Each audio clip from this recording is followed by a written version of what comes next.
Hello, my name is Jonna Smith. I am conducting a motion analysis for Dr. Reed's class. I chose to use the infamous tennis serve as my motion comparison. I recorded Josh Lopez, who is at the top.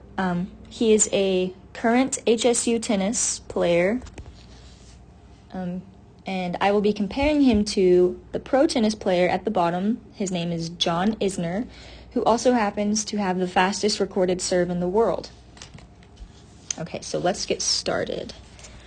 So your foot placement before serving is very, very, very important.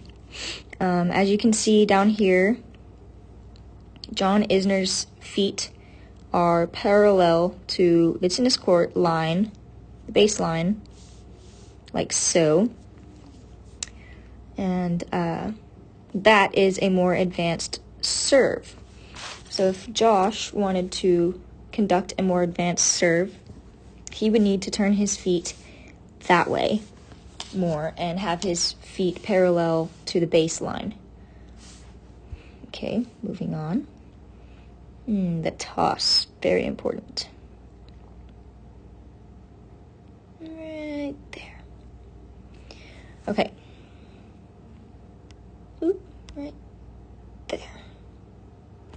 So, as you can see, Isner's feet they're together. All of his power is on this leg. For Josh, that is not the case. His feet are separated, and his weight is on both feet. Another thing that we see here is Isner is already leaning forward into the court. He has that motion that he's going this way and not that way. But Josh, as you can see, is going straight up. Therefore, all of his momentum is going up and not forward. So if he wanted to conduct a better serve, he would need to bring all of his motion that way.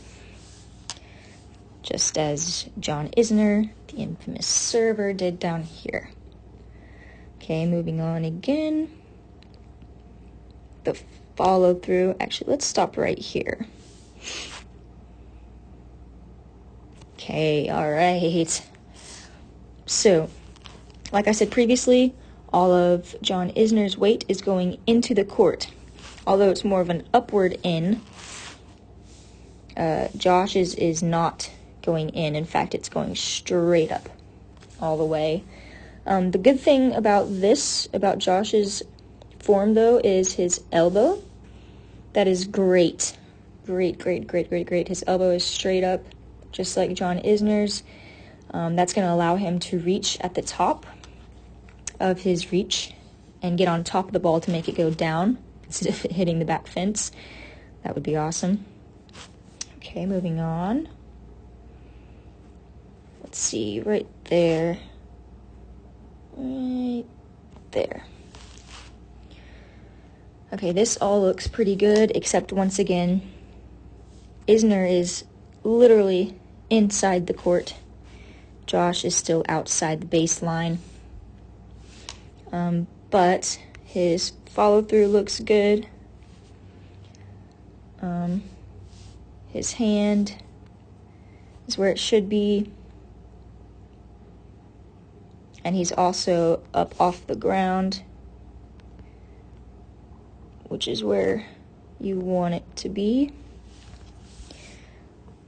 Okay, moving on.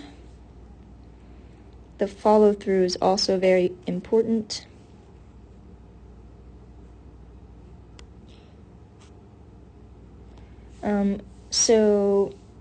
John's follow-through is very aggressive. His leg is straight back and pretty high off the ground. Josh's is not as aggressive. It's got more of a downward angle, which means he didn't use all of his force like John did. And he's also still behind the baseline.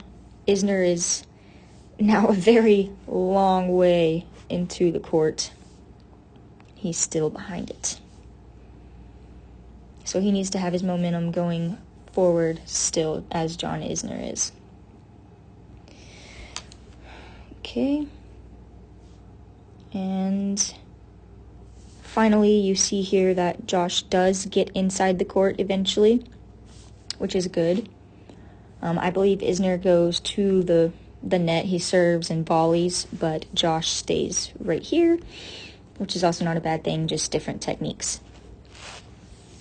But that is all I have for Josh to improve his serve in comparison to the infamous John Isner.